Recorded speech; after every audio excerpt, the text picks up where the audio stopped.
अस्सलाम वालेकुम जी। असल बात में खुशामदीद, मैं फ़हीम भट्टी। बिलावल भुट्टो साहब ने गुज़िश्ता रोज़ एक बयान दिया। वो कहते हैं कि अदलिया अपनी जिम्मेदारी पूरी करने में नाकाम हो गई, यानी कि उन्होंने स्वीपिंग स्टेटमेंट दे दिया है। बिलावल साहब के मुताबिक अदलिया पूरी तरह से नाकाम हो चुकी है। मजीद ये भी कहा कि मुल्क की अदालती निज़ाम तबाह हो चुका है। सियासी केसेस को 90% वक्त दिया जाता है और अवामी केसेस की बारी नहीं आती। इसके साथ उन्होंने ये भी कहा कि आईनी विफाकी अदालत का क़याम ज़रूरी भी है और मजबूरी भी है।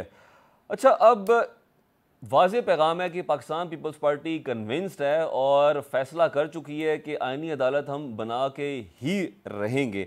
इसके साथ साथ जब बिलावल भुट्टो साहब अदालत के बारे में ये बयान दे रहे हैं तो उसकी नाकामी के हवाले से, तो फिर सुप्रीम कोर्ट ने जो हालिया डिटेल्ड फैसला दिया उसमें क्या कहा जा रहा है? उसमें कहा जा रहा है कि इलेक्शन कमीशन मुल्क में जमहूरी अमल का जामिन और हुकूमत का चौथा सुतून है, लेकिन इलेक्शन कमीशन फरवरी 2024 में अपना यह किरदार अदा करने में नाकाम रहा। जिस अदलिया पे बिलावल भुट्टो साहब ने उंगली उठाई वही अदलिया इलेक्शन कमीशन पे सवालिया निशान उठा रही है। तो ऐसे में सवाल ये पैदा होता है कि अब हम अदालत की बात माने, इलेक्शन कमीशन की बात माने, या फिर बिलावल साहब ठीक कह रहे हैं। तो बाकी भी कुछ इश्यूज़ हैं, उस पर भी हम डिस्कशन करेंगे, प्रैक्टिस एंड प्रोसीजर के हवाले से भी, कि 2023 में एक्ट आता है और उस पर बड़ी तारीफ़ें होती हैं, हुकूमत बड़ा कन्विंस करती है, उसके फ़वाइद बताती है, उसकी फजीलत बताती है, लेकिन फिर 2024 में ऑर्डिनेंस आ जाता है और उस ऑर्डिनेंस में दोबारा से ताकत वापस दे दी जाती है चीफ जस्टिस ऑफ पाकिस्तान को। हमें आज ज्वाइन कर रहे हैं साबिक गवर्नर पंजाब रफ़ीक रजवाना साहब और सेनेटर हुमायूं मोहम्मद साहब। वेलकम कहता हूँ दोनों मेहमानों को। हुमायूं साहब, आपसे आगाज़ करना चाहूँगा गुफ्तगू का। अच्छा, पीपल्स पार्टी ने तो लगता है कि अटल फैसला कर लिया कि आईनी अदालत बन के ही रहेगी, लेकिन सवाल ये पैदा होता है, और साथ में एक पॉजिटिव चीज़ ये है कि सिर्फ बिलावल साहब नहीं, मैं यहाँ पे ऐड कर दूँ कि शाजिया मरी साहब को भी आज बयान आया। वो ये कहती हैं आईनी वफाकी अदालत का क़याम ज़रूरी है और मजबूरी भी है। आईनी अदालत पर पीटीआई वालों के पास कोई तजवीज़ है तो दें, तो अगर आपके पास कोई तजवीज़ है तो वो भी दे दें। बाकी जो सवाल का पिछला हिस्सा है उस पर आप कमेंट करना चाहें तो वो भी कर दें। इससे ये है कि बिलावल साहब ने अपने स्पीच में स्टैटिस्टिक्स का जिक्र किया जिसमें 90% और 10% है। मुझे नहीं पता कि इनको ये स्टैटिस्टिक्स कहाँ से मिली हैं। आई वुड लाइक टू सी दो स्टैटिस्टिक्स जिसमें वो बता रहे कि सुप्रीम कोर्ट में इतने केसेस इतने टाइम ले लेते हैं, इतने प्लान लेते हैं हाई कोर्ट में। देखिए, इस तरह है, जब हम केस वेट की बात करते हैं, जब हम पेंडेंसी ऑफ केसेस की बात करते हैं, तो हम पूरे सिस्टम को देखें तो किस जगह पे कहाँ है और वो उनकी प्रॉब्लम्स किस नोयत की है। अच्छा, अब अगर हम पिछले चंद 2-3 साल की बात कर ले, इसमें डेफिनेटली बहुत ज़्यादा ऐसे केसेस हैं जिनकी तशरीह के लिए एक आईनी तशरीह की ज़रूरत है, और उसकी वजह यह है, आप देख ले, आर्टिकल 220 की वायलेशन हुई है, आर्टिकल 224 की वायलेशन हुई है, आर्टिकल 60 की वायलेशन हुई है, आर्टिकल 191 की वायलेशन हुई है, हर किस्म के आर्टिकल की इन लोगों ने वायलेशन की है। इन लोगों ने अपना मैं जिसको कॉमेडी ऑफ डेमोक्रेसी कहता हूँ, या दूसरे लफ्जों में चार्टर ऑफ डेमोक्रेसी आप उसको बेशक कह ले, उसमें से सिवाय एक या दो चीजों के ऊपर ये जोर दे रहे, बाकी उनमें से किसी चीज को इन्होंने पूरा नहीं किया। उसमें बहुत बड़े ऐसी चीजें जिसमें लिखा हुआ था कि हम लोग किसी थर्ड पार्टी की क्या कह सकते हैं, माउन से हम लोग हुकूमत नहीं बनाएंगे। तो इन्होंने PDM 1 और PDM 2 किस तरह बनाई है। इन्होंने कहा था हम उसमें आर्टिकल 22 है कि हम लोग फौज की मदद नहीं लेंगे, तो ये किसकी मदद ले रहे हैं। उसमें और बहुत सारी चीजें कि हम ये करेंगे वो करेंगे। अब देखिए, अगर आपने आईनी अदालत बनानी चाहते हैं या कोई ऐसा काम करना चाहते हैं, उसके लिए आपके पास कोई एविडेंस है कि उसको बनाने की जरूरत है? Point taken. अब ये बताइए कि आपके पास क्या कोई राय है, कोई मशवरा है? पाकिस्तान पीपल्स पार्टी ने आपको दावत दी है कि अगर आप कोई मशवरा देना चाहते हैं, तो सजेशन देना चाहते हैं, दें। क्या आप आईनी अदालत के हक में हैं ही नहीं सिरे से, या फिर आप समझते हैं अगर आईनी अदालत हो तो फिर उसके SOPs ये होने चाहिए? देखिए, इस तरह है, मेरी नज़र में सबसे पहले आईनी अदालत की ज़रूरत नहीं है। आपका ठीक है। सुप्रीम कोर्ट है, आपके हाई कोर्ट्स हैं, और उसमें किसी हद तक वो सारे फैसले हो जाते हैं, और वो आईनी ही अदालतें हैं। वो गैर आईनी या उनके उससे मावरा किस्म की अदालतें नहीं हैं। अब अगर आप सिंपल कहें कि यार मैंने सिर्फ और सिर्फ जो जो कॉन्स्टिट्यूशनल इंटरप्रिटेशन के लिए, जिसको हम आईनी अदालत मकसद कहते तो हैं ये कि ना जो ग्रे एरियाज जो हैं वो एक्सप्लेन कर दिया आईनी अदालत। मतलब सिर्फ ये ना, तो फिर अगर हम सिर्फ और सिर्फ आइन की तशरीह के लिए एक आईनी अदालत बनाना चाहते हैं, तो फिर आप उसको सुप्रीम कोर्ट के अंदर मातहत कर देना। ठीक है, वो अपने पॉइंट वहां टेकन। पे इंटरप्रिटेशन करें, और जो भी उनकी इंटरप्रिटेशन होती है उसके बाद वो चीज अगर चैलेंज होती है, और हर चीज चैलेंज होती है उसमें ऑफ कोर्स आप रिव्यू का वो करेंगे, तो वो फिर जाके सुप्रीम कोर्ट की तरफ या कहीं ना कहीं फिर भी जाएगी। ठीक है, अब पॉइंट ये टेकन। सकते हैं कि भाई आप आईनी अदालत बना दे, उसको सुप्रीम कोर्ट के ऊपर बना दे, सुप्रीम ऊपर कोर्ट नहीं, को वो कह आप रहे हैं कि पैरेलल होगी, क्या चीज पैरेलल गवर्नमेंट, पैरेलल अदालत होगी, ऊपर नहीं होगी सब। सुप्रीम कोर्ट से। देखिए आप पैरेलल कर नहीं सकते। देखिए ना, बास चीजों को आप पैरेलल अगर नहीं, उन्होंने ये नहीं कह रहे कि पैरेलल कह रहे हैं, वो कह रहे हैं कि जो सुप्रीम कोर्ट होगी वो आईनी अदालत के मातहत हो जाएगी। अच्छा, कमर जमान कायरा साहब और जब बाकी मेहमान हमारे प्रोग्राम में से पहले आए हैं हुकूमती और पीपल्स पार्टी के, उन सब ने, उनका मौक़िफ़ यही था कि वो एक पैरेलल अदालती इन लोग निज़ाम होगा जो कि सुप्रीम कोर्ट के पैरेलल चलेगा, लेकिन उसमें सिर्फ आइनी मामला डिस्कस होंगे। इन लोगों ने मसवदे खुद नहीं पढ़े हुए ठीक है, हैं। Point taken. अब अभी ये ये तो हफ्ता फैक्ट है, दस ये तो फैक्ट है, ये सेनेट तो में, हफ्ता 10 दिन पहले सेनेट में इसहाक डार और क्या नाम है, चेयरमैन सेनेट जो हैं, जी ठीक उन है, लोगों मैं ने रफ़ीक खुद रजवाना साहब से हमें मौक़िफ़ ले पता ही लेता नहीं है। हूँ। ये तो फैक्ट है, क्योंकि जब रिपोर्टर्स ने मुतादिद वज़रा से मौक़िफ़ जाना तो उन्होंने कहा कि हमने तो अभी तक पढ़ा ही नहीं है। रफ़ीक रजवाना साहब ये बताएं कि पीपल्स पार्टी नून लीग का एक बड़ा इत्तेहादी एक पार्टी है, उनकी वजह से हुकूमत इस वक्त कायम है। बिलावल साहब की बात से आप एग्री करते हैं? वो ये कह रहे हैं कि अदलिया अपनी जिम्मेदारी पूरी करने में नाकाम हो गई है, मुल्क की अदालती निज़ाम तबाह हो चुका है, सियासी केसेस को 90% वक्त दिया जाता है। Do you agree? एक पाकिस्तानी शहरी की हैसियत से, एक पुराने पार्लियामेंटेरियन की हैसियत से, एक पार्टी के कारकुन होने की हैसियत से और एक सीनियर वकील होने की हैसियत से, तो ये सारी चीजें जो हैं, क्या कोई जी शऊर बंदा, a man of common prudence, कह सकता है कि ये सारे फैसले जो हैं शक से बालातर हैं, एतराज से बालातर हैं? मुझे सूट करते हैं तो आपका एतराज मैं कबूल नहीं करता, आपको सूट करते हैं तो मैं आपका एतराज कबूल नहीं करता। ठीक है जी। तो ये वो चीजें हैं जिन्होंने इन शकूक व शुबात को जन्म देते देते एक इतना पुख्ता शक व यकीन की सूरत में आ गया है कि ऐसे केसेस के लिए एक आला अदालत अलहदा होनी चाहिए। ठीक है जी। अब इस चीज को अगर हम फॉर एंड अगेंस्ट बात करें, अपने आप को माइनस करके बात करें, अपनी पार्टी को माइनस करके बात करें, मेरे हक में या मेरे खिलाफ फैसले हैं माइनस करके बात करें, तो फिर एक इंडिपेंडेंट सोच के तहत काम करें। चाहे वो आईनी अदालत का मसौदा जो है मौजूदा हुकूमत से आया है, या अगर इमरान खान साहब की हुकूमत होती, फर्ज किया उनकी तरफ से आता, किसी तरफ से आए, let us go behind this कि इसका मकसद क्या है। चार्टर ऑफ डेमोक्रेसी 2006 में, उसमें भी आईनी अदालत की बात है। उस वक्त तो पीटीआई भी नहीं थी।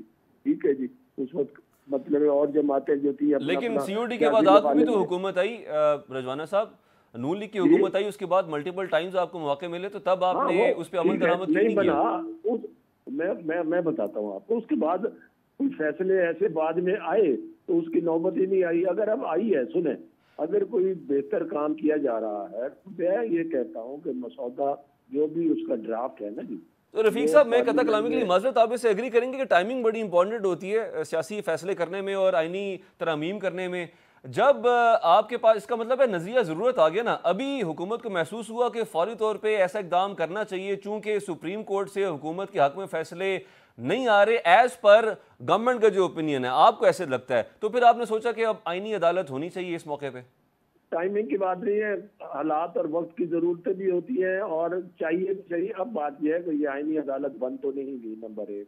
नंबर 2, ये इसका मसौदा अभी जहाँ भी पड़ा है, जिन लोगों के पास है, हुकूमत के पास है, कुछ जमातों के पास है, नहीं है, ये सारों को देना चाहिए। मेरा व्यू ये है। इवन अच्छा, क्विकली ब्रेक का मुझे कहा जा रहा है, लेकिन ब्रेक से पहले मैं आपसे एक और सवाल करना चाहूंगा। बैसियत वकील, आप क्या समझते हैं कि उमूमी तौर पे जब जितनी डिस्कशन मेरी हो चुकी है वकला से, वो तो ये कहते हैं कि आम तासुर ये है कि मैक्सिमम वकला आईनी अदालत के हक में नहीं है।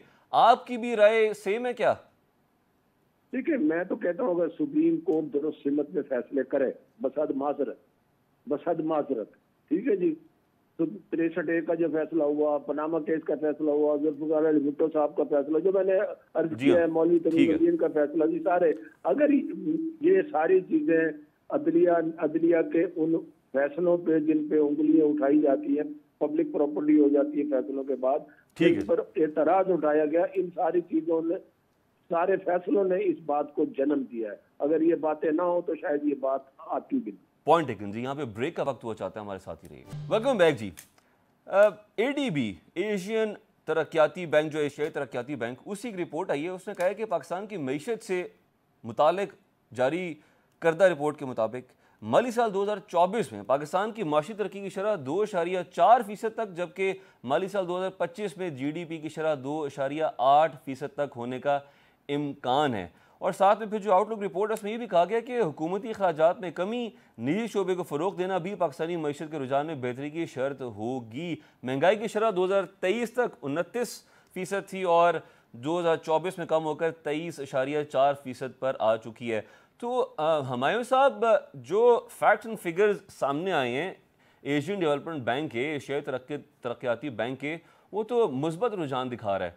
तो आप जब तनकीद करती हैं हुकूमत पे कि इनसे इकॉनमी संभाली नहीं जा रही, बेहतरी की तरफ हालात आ नहीं रहे, अभी हमें कर्जे के लिए भी, रोल ओवर के लिए भी हमारे साथ दोस्त ममालिक जो हैं वो एग्री कर गए हैं, फिर जो IMF है उसने भी एग्री कर लिया टर्म्स एंड कंडीशंस पे, तो मामला तो आपको नहीं दिखाई दे रहे कि बेहतर हो रहे हैं? देखिए, अगर कोई बंदा 5 सब्जेक्ट में फेल हो और अगली बार 4 सब्जेक्ट में फेल हो, तो आप बिल्कुल सही कहते हैं, बेहतरी तो आई है।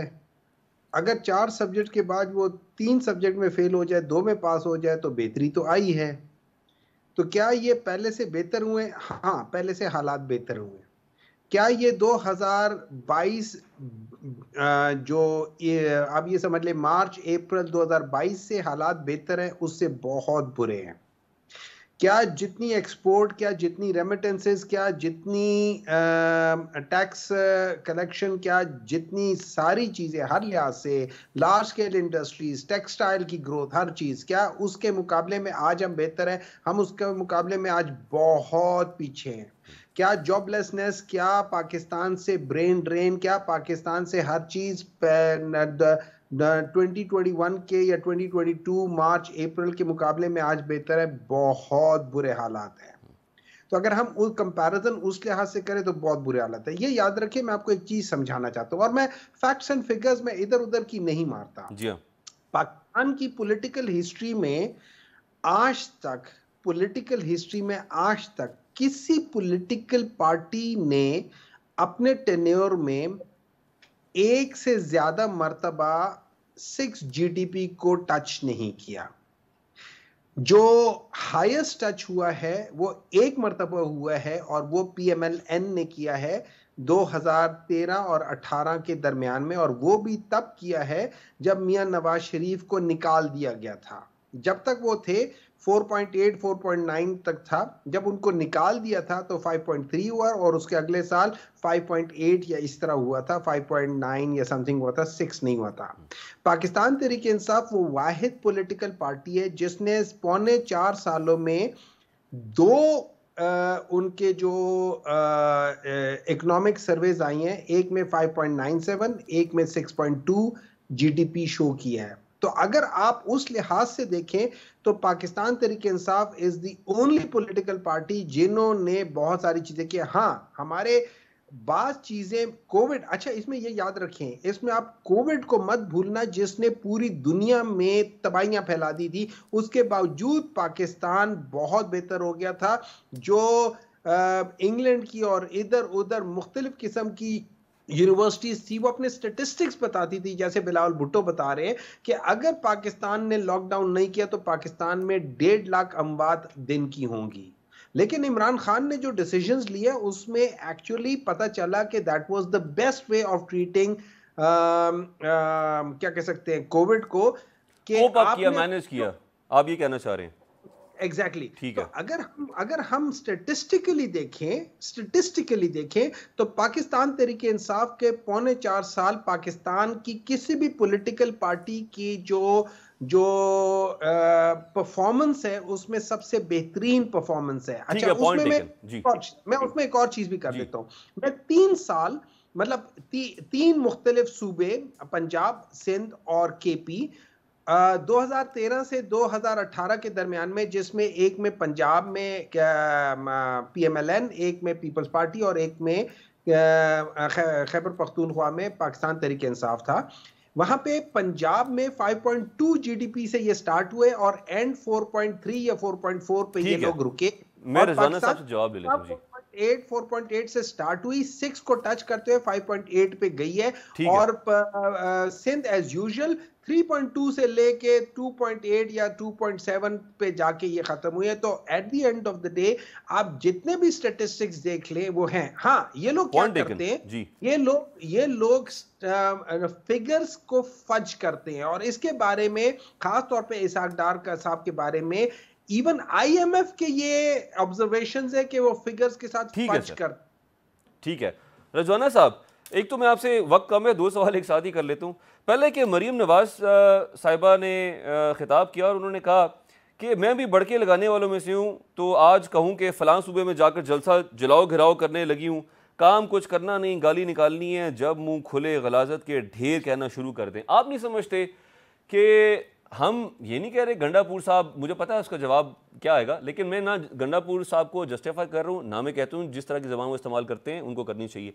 जो हुकूमत होती है उसकी ज़बान कुछ मुख्तलिफ होनी चाहिए, और जो उनके पास अवाम को, पब्लिक को बेचने के लिए कोई मौक़िफ़ है तो वो फैक्ट्स एंड फिगर्स बेचें। वो बताएं कि हमारी हुकूमत जिस दिन आई थी उस टाइम लिटरेसी रेट ये था, अब ये हो गया, हमने स्कूल इतने बना दिए, हेल्थ हमने ऐसे बेहतर कर दी, इंफ्रास्ट्रक्चर के मामला बहुत बेहतर हो गए, हमारा पासपोर्ट दुनिया के अगर 150वें नंबर पे था तो वो 10 रैंकिंग हमारी बेहतर हो गई है। तो इस तरह की चीज़ें बताएं, क्योंकि वो अपोजिशन में तो नहीं है ना, वो तो CM अपोजिशन में ना हो।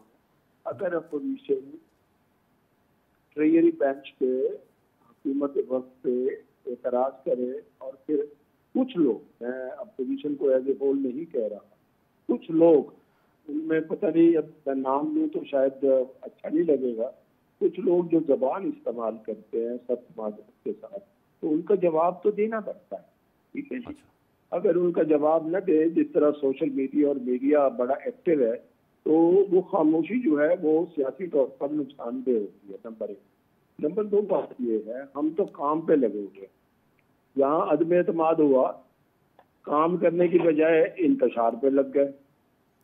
भाई अदम एतमाद हुआ है, बैठ जाओ खान साहब, बतौर leader of the opposition kindly play your role as leader of the opposition effectively, और सड़कों पे और बाजारों में एहतजाज करना है हुकूमत के खिलाफ, वो भी करते रहो। ठीक है। नंबर 2, अभी बात हो रही थी कि PTI का दौर बड़ा सुनहरी दौर था, चलो for the sake of argument इस बात को आगे बढ़ाते हैं। इनके पास जो फैक्ट्स उन्होंने बयान किया, आप उनको चैलेंज करते हैं? चैलेंज देखें जी, मैं अब चैलेंज वाले उसमें नहीं जाता। बात ये फिगर्स का ही काम है। देखे, मैं एक अपनी इंडिपेंडेंट सोच का मालिक हूँ। ठीक है। इनके जमाने में ये कहते हैं इतने 4.5, 5 इतने GDP था, for the sake of argument हम कहते था। अब बात ये है, अगर इनके पास कोई ऐसी गिदड़ सिंगी है, मुल्क के लिए हमें भी दे दें उधार जरा, ठीक है ना जी। उधार नहीं देते तो कंट्रीब्यूट कर दे। तो जब से ये छोड़ के गए, मुल्क को डिफॉल्ट से बचाया, और हमें पॉलिटिकल कैपिटल दे के हमें मुल्क के डिफॉल्ट बचाने के लिए मेहनत करनी पड़ी। हम उसका क्रेडिट नहीं लेना चाहते, और मैं तो आखिरी बंदा हूँ जब किसी जमात को बुरा कहूँ। अब देखना, यह मुल्क तो मेरा ही है ना, आइए आपका भी है। तो अगर मैं अपनी हुकूमत की बात करूँ और मैं कहूँ जी PTI की हुकूमत का दौर बड़ा गंदा था, इस तरह कहना मुनासिब नहीं होता। दुनिया समझती है कि क्या हुआ क्या नहीं हुआ, इंतशार किस दौर में बढ़ा, सोशल मीडिया की जबान इतनी लंबी कब से हुई, लोगों की तौहीन कब से हुई, लोगों के कार्टून कैसे बने, खवातीन की बेइज्जती किसने की, कैसे की, इन सारी चीजों को एक तरफ रख दें, मुल्क को आगे ले जाएं। जिद की सियासत, अनार की सियासत, जलाओ गिराओ की सियासत, ठीक है जी। और अभी आप वजीर आला खैबर पख्तूनख्वा की बात कर रहे थे, उनके बारे में अब क्या कहें, लोग खुद ही फैसला। रजवाना साहब, मैं हर प्रोग्राम में जब भी आपको दावत देता हूँ ना, तो मैं आप मजबूर हो जाता हूँ कि आपकी तारीफ किए बगैर रह नहीं सकता कि काश ये पॉजिटिव अप्रोच हमारे मैक्सिमम सियासतदानों की आ जाए हमारे निज़ाम में, तो ही फिर बेहतरी होगी। होनी चाहिए। देखें, हमारी कोई खुदा न खास्ता पीटीआई से कोई जानी दुश्मनी है, जानी दुश्मन भी आपस में राजीनामा कर लेते हैं। तो मैं तो खान अच्छा, मुझे क्विकली मैं आपसे मैं ब्रेक से पहले एक और सवाल आपसे करना चाहूंगा। जिस तरीके से शाजिया मरी ने कहा है कि साहिबा ने कि पीटीआई वालों के पास कोई तजवीज़ है तो हमें दें, और तमाम स्टेक होल्डर्स को साथ लेकर चलना चाहते हैं, क्या पाकिस्तान मुस्लिम लीग नून की जानिब से भी ऐसा बयान आना चाहिए? देखो, ये बात सुनिए, क्यों नहीं आना चाहिए? और उन्होंने कई दफा कहा है आए मिल के बैठे। आपको याद होगा आईनी तरमीम के हवाले से स्पेसिफिकली मैं बात कर रहा हूँ। सुने, हम तो इससे पहले चाहते हैं, जब यहाँ नवाज शरीफ साहब लीडर ऑफ द अपोजिशन थे गालिबन, if I am not wrong, उन्होंने दावत दी थी कि आइए चार्टर ऑफ इकोनॉमी कर लेते हैं। भाई, इस तरह अगर हम आपस में दस्तों गरेबां रहे और किसने किसको दाव मारा और गिर गया और पहलवान का हाथ ऊंचा हो गया जी मैं जीत गया, ठीक है, इसको मुल्क की हार समझा जाता है। ठीक है नाज़रीन, आप जी ठीक है, ब्रेक का वक्त वो चाहता है, हमारे साथ ही रहिएगा। वेलकम बैक जी। हुमायूं साहब, जो रजवाना साहब ने जिक्र किया कि जो अगर पाकिस्तान तहरीक इंसाफ समझती है कि उसके पास कोई गिद्दड़ सिंगी है और आप समझते हैं कि हालात आप बेहतर कर सकते हैं, चूंकि आपने जो फिगर्स कोट किए हैं वो आपके मुताबिक आपके फिगर से बेहतर थे, तो वाई नॉट? मुल्क तो आपका भी उतना ही है जितना अपोजिशन का है, तो ऐसा तासुर क्यों मिल रहा है गवर्नमेंट को कि अपोजिशन खुश हो रही है अगर वो परफॉर्म नहीं कर पा रही और अगर वो मुश्किल में? आप उनको, जैसे दुनिया भर की पार्लियामेंट्स में होता है, शैडो कैबिनेट्स होती हैं, वो मशवरा देते हैं कि आपने ये फैसला किया, ये ना कीजिए, IMF के साथ आपकी अप्रोच ये होनी चाहिए, इससे मुल्क का फ़ायदा होगा। देखिए, मुझे एक बात पे बहुत सख्त रिजर्वेशन है कि हमने मुल्क को डिफॉल्ट से बचाया। सिंपल सी बात यह है, अगर मेरी जेब में या मेरे बैंक अकाउंट में अगर 1 लाख रुपए हैं, जब मैंने वो बैंक अकाउंट आपके हवाले किया और जब आपने उसको 2, 3, 4 महीने इस्तेमाल किया तो उसके अंदर वो 1 लाख रुपए की बजाय आपने बैंक से 50 रुपए या 5,000 रुपए उधार ले लिए, तो फिर मेरे पे इल्ज़ाम किस बात का आ रहा है? देखिए, जब आप इकोनॉमिक चीज़ों की बात करते हैं तो आप सर्टन फिगर्स उठाते हैं। आपका GDP बढ़ रहा है, आपकी रेमिटेंसेस बढ़ रही है, ये अभी तक इनके अकाउंट में जो रिजर्व्स थे अभी भी उतने नहीं आए जितने हम छोड़ कर गए थे, अभी भी उनसे कम है। मैं ये नहीं कह रहा हूं कि पाकिस्तान तहरीक इंसाफ के ज़माने में दूध की नहरें बह रही थी, लेकिन पाकिस्तान तहरीक इंसाफ के ज़माने में इकोनॉमिक एक्टिविटी उरूज पर थी। अच्छा, नंबर 2, जब ये कहते हैं कि इन्होंने उसको बचाया मुल्क को, तो ये याद रखें, जब पाकिस्तान तहरीक इंसाफ मई में गई थी तो उस वक्त पाकिस्तान के जो मूडीज और फिच की जो रेटिंग थी वो B+ थी। जब ये लोग आए उसके 3 से 4 महीने बाद, इनके आने के 3-4 महीने बाद, और जिस तरीके से इन्होंने हैंडल किया, वो CCC- चली गई। CCC- का मतलब है, आसान लफ्जों में अवाम को समझाने के लिए, इसका मतलब है at the verge of bankruptcy. अच्छा, उसके बाद फिर अभी कहीं जाके उन्होंने CCC- से CCC+ कर दिया। इसका मतलब है, हुमायूं साहब वो तो मान रहे हैं ना, वो कह रहे हैं हम एज्यूम कर लेते हैं, जो हुमायूं साहब कह रहे हैं वो ठीक कह रहे हैं, जिन्होंने फैक्ट्स दिए वो ठीक थे, लेकिन अगर आप समझते हैं मुल्क के साथ सिंसियर हैं, हमें भी बताएं, अगर आप अपोजिशन में हमें मशवरा दें, हम वैसे कर लेते हैं। मैं मशवरा बताता हूँ। इस तरह है कि मशवरा जब आप किसी को बताते होते हैं ना, फॉर एग्जांपल मैं एक सर्जन हूँ, मैं एक सर्जरी करता हूँ और मेरे हर तीसरा मरीज इन्फेक्ट हो जाता है, मेरा हर दूसरा मरीज बहुत सख्त बीमार हो जाता है, तो आप मुझे मशवरा देंगे कि भाईजान आप सर्जरी करना छोड़ दो या उसको कर दो। अब मैं बताता हूँ 1985 जब ये लोग आए थे, ये 2 पार्टी जब आई थी, उस वक्त Pakistan, China, India, Bangladesh, Singapore, Malaysia सबसे मालदार था। अगले 30 सालों में पाकिस्तान इन सबसे गरीब हो गया। तो मैं इनको मशवरा दूंगा, यार खुदा के लिए पाकिस्तान की जान बख्श दो। ठीक है, मशवरा आपका पहुंच गया। मैं रजवाना साहब से आखिरी सवाल कर लूं जी। Please do not interfere in the matters of Pakistan. अच्छा, आप इनको वो मशवरा दे रहे हैं जो कि शबर जैदी साहब कहते थे कि FBI के 20-30 हज़ार जो मुलाजमीन है वो घर बैठ जाएं, आप इनको कह रहे हैं कि ये पाकिस्तान की सियासत से कतई ताल्लुक हो जाए? देखिए, बिल्कुल इसी तरीके से, अच्छा, क्योंकि जैसे PIA को डबोया किस वजह से है, उसके अंदर आपने पॉलिटिकल भर्तियां करके PIA को डबोया है। वरना PIN डुबोने वाली चीज नहीं हमारे थी। साथ वक्त बहुत कम रह गया है सर अनफॉर्चुनेटली। मैं है ना, वक्त कम रह गया, लेकिन बात बड़ी इंपॉर्टेंट है। जी मेरा फरमाइए मशवरा दोबारा मैं आपको कह रहा हूँ, फरमाइए। खुदा के लिए पाकिस्तान की जान बख्श दे। आपने 40 साल में ठीक है, पाकिस्तान को जहां पहुंचा दिया है, अगले आपसे कोई उम्मीद क्या करेंगे? पहुंच गया एक सर ही पैगाम। बंदे से जो नहीं कर सका, आप 40 साल में कुछ नहीं कर सके, अगले 5 साल में आप क्या कर लोगे? ठीक है रजवाना साहब, आखिरी सवाल, वाइंड अप कर रहे हैं प्रोग्राम को। अब वज़ीर आज़म पाकिस्तान बहैसियत वज़ीर आज़म अमरीका में मौजूद हैं और UN का सेशन उन्होंने वो उससे खिताब करना है, पार्टिसिपेट करने के लिए गए हैं। अब वहाँ पे बयान दे रहे हैं कि 2.5 करोड़ बच्चे जो हैं उनको ज़ेवर तालीम से आरास्ता करना सबसे बड़ा चैलेंज है।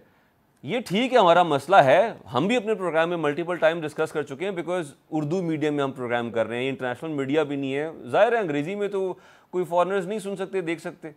तो क्या ऐसे मसाइल being prime minister of Pakistan America में बैठ के इंटरनेशनल मीडिया के सामने देने चाहिए? जग हसाई होगी पूरी दुनिया के, अपने मसाइल तो अपने तक रखने चाहिए ना, खास तौर पे इस तरह की इंफॉर्मेशन जो होती है। दुनिया इतनी वेल इन्फॉर्म्ड है, हमारे कहने से पहले यूनाइटेड नेशन के पास सारे ये फैक्ट्स एंड फिगर्स होते हैं। सर लेकिन इंटरनेशनल मीडिया जो गूगल करके बैठ के ये तो नहीं देखता ना कितने बच्चे बाहर हैं स्कूलों से। जी आपने सवाल किया, बट इसमें तो मैं गुजारिश है, बात ये है इंटरनेशनल फोरम है, ठीक है, हमारे इंटरनेशनल डोनर्स हैं, हर मुल्क के होते हैं। जी ठीक है, थैंक यू सो मच रफ़ीक रजवाना साहब, साबिक गवर्नर पंजाब, सेनेटर हमारे मोहम्मद साहब, आपने हमें टाइम दिया। नाज़रीन, हमारा ये था आज का प्रोग्राम, अपना ख्याल रखिएगा, कल मुलाकात होगी।